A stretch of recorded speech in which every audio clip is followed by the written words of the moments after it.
Before we review tonight's stout, we need to use a lightsaber. Oh, it's not really a lightsaber. To light this amazing smelling candle from Nest Candles. I'm a candle aficionado. I'm not ashamed to admit it at all. In fact, I'm constantly on the quest for a new candle I really love.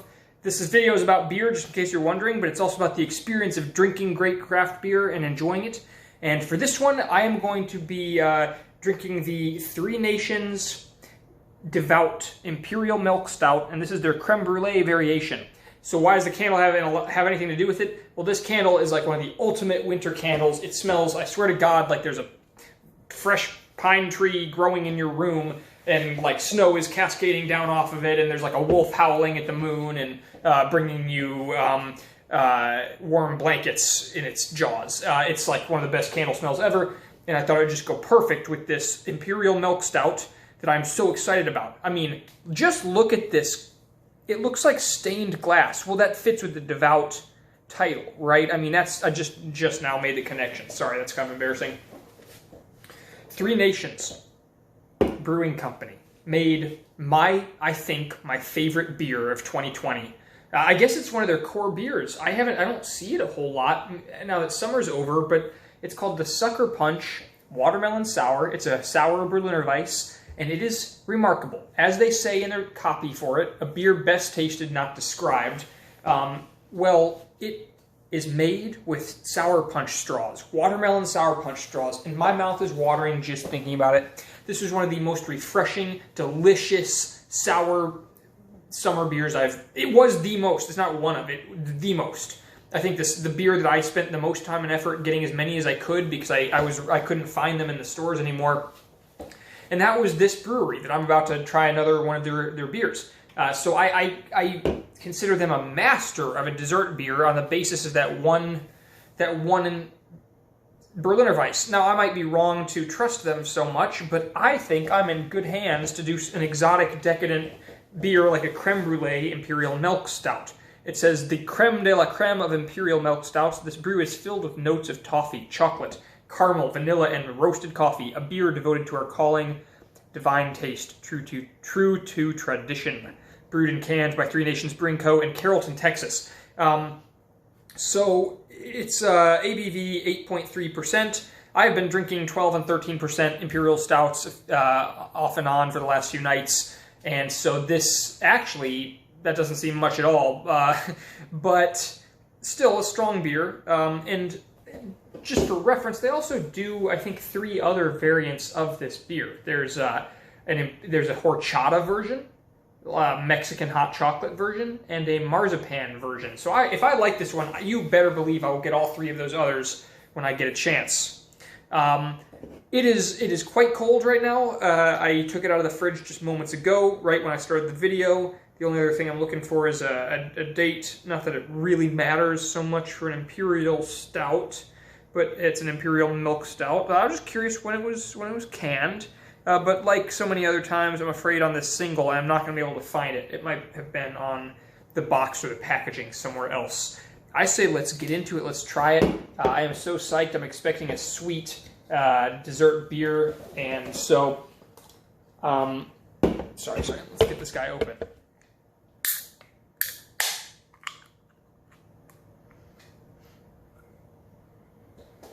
Woo, smells good. It smells like a boozy dessert to me. Kind of got some unique tones to it that I haven't gotten in other dessert stouts yet.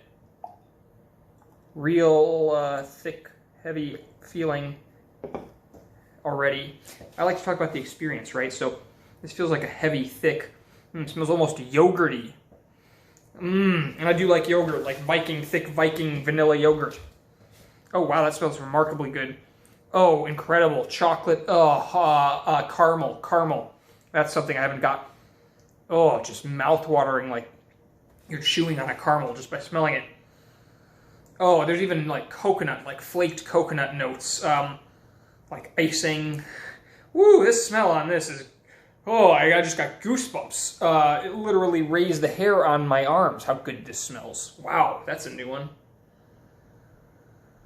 a little undercurrent of the booziness, not like the alcohol smell exactly. It's more that boozy, dark rum smell. This smells amazing. This smells like a dessert drink if I ever smelled one. Oh, I just feel like I should turn the lights down a little dimmer in here. Like I have these not custom, but I have a bunch of track lights in my house all around my living room, and I have some LifeX smart lights in them, the bulbs, and so I can change the light temperature from cooler blues, like more daylight, to this kind of more incandescent, warm. They're LED bulbs, so they can be whatever color or shade, brightness I want. Just control them from my phone. And man, this is making me feel like I should dim it even further or just go pure candlelight. Devout. I mean, ooh, that yogurt smell. It just smells like this rich yogurt. Tart, sweet, coffee caramel yogurt. Ooh, ooh, that smells good. Oh my god, maybe a little cinnamon, is that? What did they say? Nutmeg or something? Vanilla, I haven't said yet. That almost goes without saying with this at this moment. I gotta taste it. All right, I'm looking forward to this so much. This has been already super exciting beer to find, to get, to hold, to open. The experience has been so good so far. Ooh.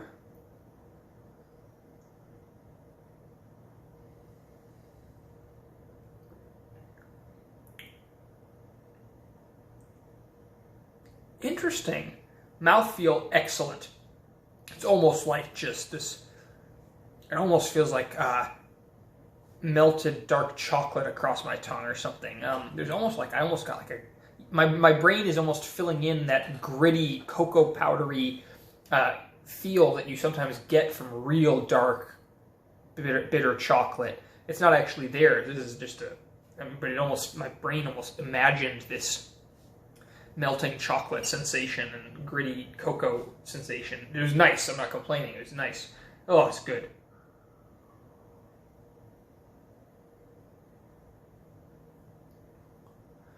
Oh, the mouthfeel just excellent. It just expands and covers your tongue. It is not. It coats your tongue and your taste buds. It's also not fizzy, but well carbonated. It's pretty well carbonated beer. Definitely not flat at all. I've had some of the Prairie Ale stouts, and while the taste can be quite nice, I'm a little uncertain. All the Prairie Ales I've gotten, I'm jumping topics. Prairie Artisan Ales from Tulsa, Oklahoma.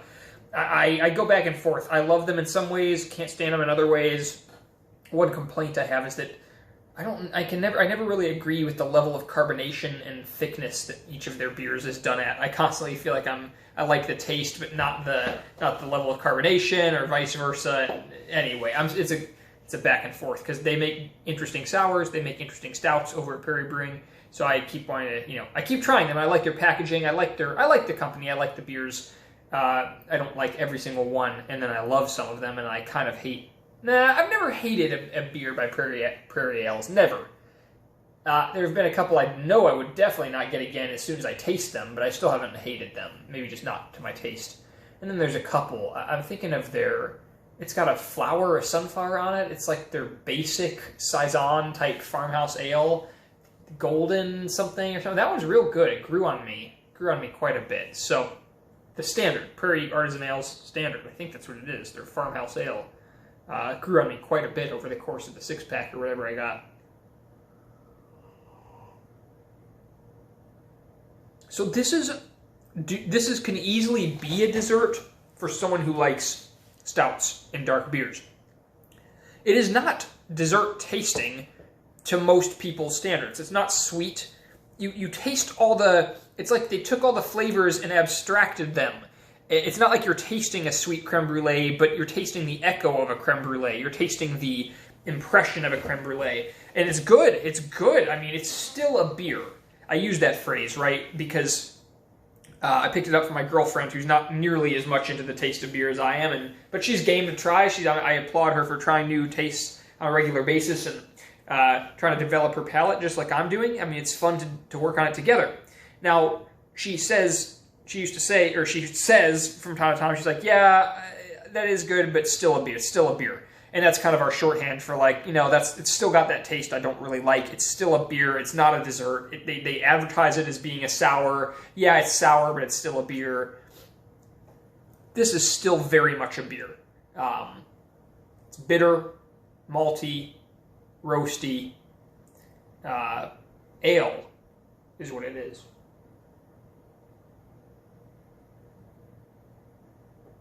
But what a luxurious ale it is.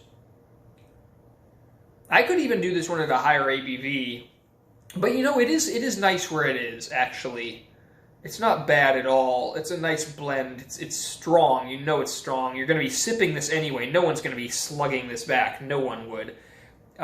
So it's kind of a nice in-between at 8.3%. I don't know. Maybe they did the right thing. Maybe it would be a problem if it started creeping, 9%. If it was above 10%, that might be a little over the top. That'd be kind of over the top for this one, maybe. I'll see how I feel in 10, 20 minutes. I might do a little more to this video when it's warmed up a little bit. We'll see if it changes dramatically. It might. But otherwise, I'll check in and give some final thoughts on it. Yeah, good so far. Very nice. Definitely. Okay, so we're in here now with this ghost. This blue ghost. And it's been about an hour. This is now room temperature. Just poured most of the rest of the second half, and wow, the yogurt smell just so strongly smells like yogurt, which to me is a good smell. It smells like good yogurt. Sweet and tart flavored yogurt. Yeah, I got kind of drunk off this thing a little bit, I guess.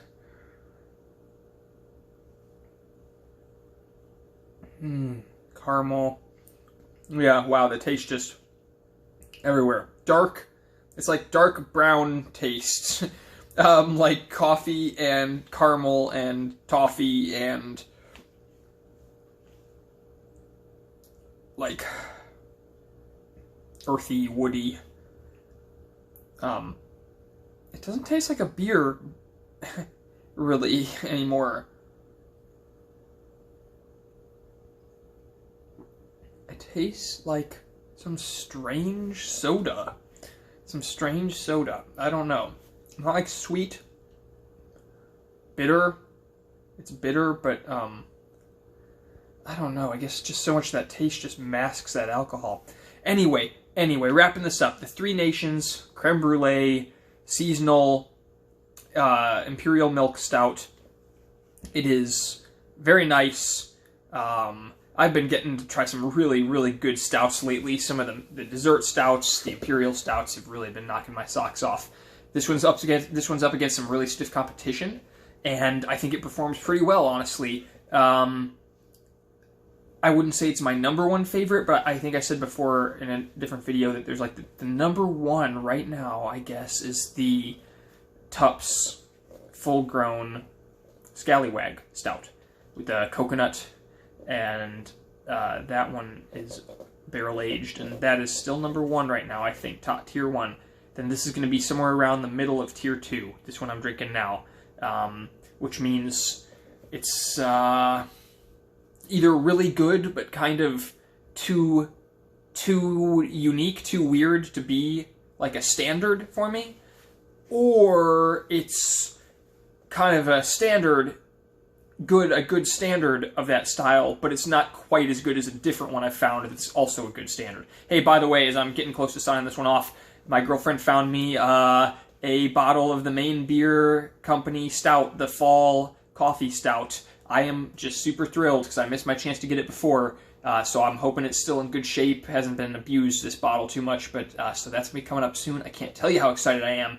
Maine Beer Company, one of my absolute favorite breweries. And I was excited. I was just reading about, the top breweries, craft brews in the country. Of course, that's very subjective. It's always going to be changing, and it doesn't really matter.